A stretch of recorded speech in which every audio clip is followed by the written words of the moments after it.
Every owner I talk to says the same thing. We're busy. Phones are ringing, appointments are full, but are we actually healthy?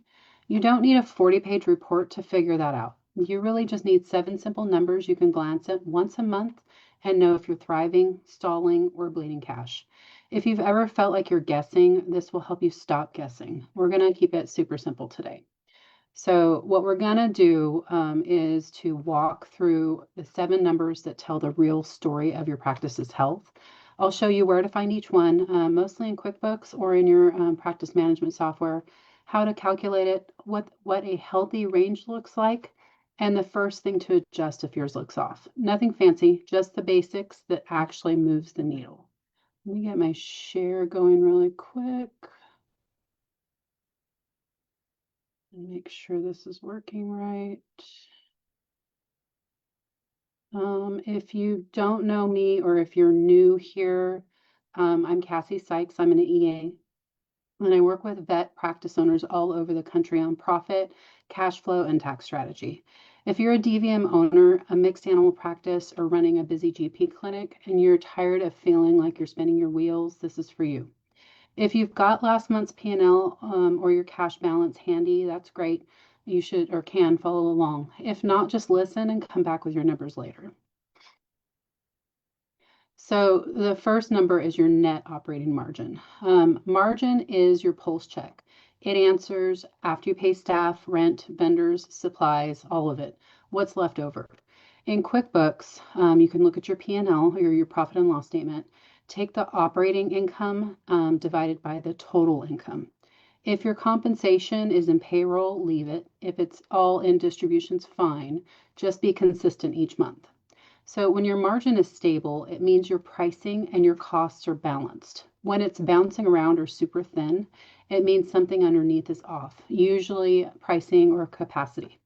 So the first lever isn't to work harder. It's to protect your time and your higher value procedures with a minimum pricing floor and a schedule that supports it. So if you see a sudden dip one month, check your hours, pharmacy costs, or merchant fees. One of those is usually spiked. Healthy practices look at this every month and ask what's changed. Something looks frozen. No, it's working. Okay. So the second number is your cash on hand. Yep, cash on hand. Sorry. So cash and profit are not the same thing. Days cash on hand translates your bank balance into time. So you need to add up your operating accounts, the amount of accounts that you have, business accounts, then divide that by an average day's expenses. I like using 3 months for an average. So if you spent 300,000 over the last 90 days, that's about 3,300 a day. $100,000 balance means you've got roughly 30 days of runway. That number tells you how long you can breathe if something slows down. Doctor's out, you get hit with a supply delay, whatever. If it's tight, the goal isn't to cut everything. It's to bring cash in faster. So tighten up your collections, reduce your refunds, delay non-urgent orders until your cash week peaks. One small tweak here can make the whole month feel easier. The third is your average transaction value or ATV. ATV is just the total client revenue divided by the number of invoices. You can pull that from your practice software or export it into Excel. This isn't about pushing sales, it's about clarity. Are clients actually getting the care you intend? Are wellness and diagnostics showing up together, or are they spread across 3 visits? When your ATV is low, it's usually not your prices, it's the process. The fix is setting expectations at the start of the visit, giving a clear estimate, and closing with a summary, so the client understands the value. As your ATV goes up, you'll see fewer rechecks for the same problem and better outcomes. Track it monthly by doctor so you can coach on processes, not pressure people. The fourth number is your number of active clients. So busy doesn't always mean growth. If you pull a 12-month report showing how many clients had at least one visit, that's your active base. If that number's flat, you're probably seeing the same people more often or filling the schedule with low-value stuff. The fix here is to protect procedure time for complex work and reactivate your good clients who've drifted. Even a small uptick in active clients each month adds up faster than any marketing campaign, and it strengthens every other number. The fifth number is your new clients. You should count your new clients every month, and if possible, track how many calls turn into appointments.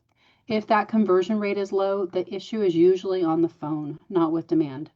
So you need to train your team to lead with with your availability. Something like, we can see you Wednesday at 10 or 1. Let's grab a few details. That keeps control of the call and sets the tone. And if you're booked out, keep a wait list that prioritizes your ideal cases. Protect your procedure blocks. That's where your profit lives. The sixth number is your inventory costs. You need to check your cost of goods sold for drugs, food, and supplies and divide by the total revenue. If your COGS is creeping up, you probably have too many SKUs, expired waste, or inconsistent pricing. This is where we do a quick ABC ranking. The A items are the top movers. They protect price and stock them. The B items are the ones that you need to reorder on a set rhythm. And the C items are those that you need to cut or special order only. And always make one rule. Don't subsidize your prices on A items. If you do, you're going to feel the results super fast. The seventh number is your payroll as a percentage of revenue. So you need to add up everything on the people line, wages, taxes, benefits, and divide by total revenue.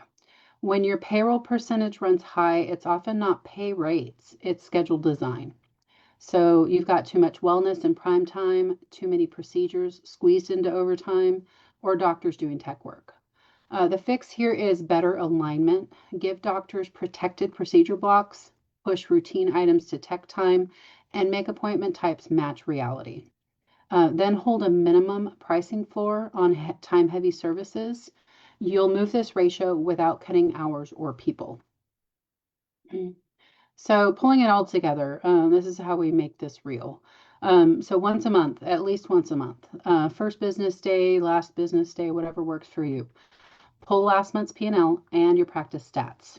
Fill in these 7 numbers on one sheet: margin, cash days, ATV, active clients, new clients, inventory percentage, and payroll percentage. Circle the weakest one. Focus there for 2 weeks. Don't chase all 7 at once. You'll drive yourself crazy if you try and do that.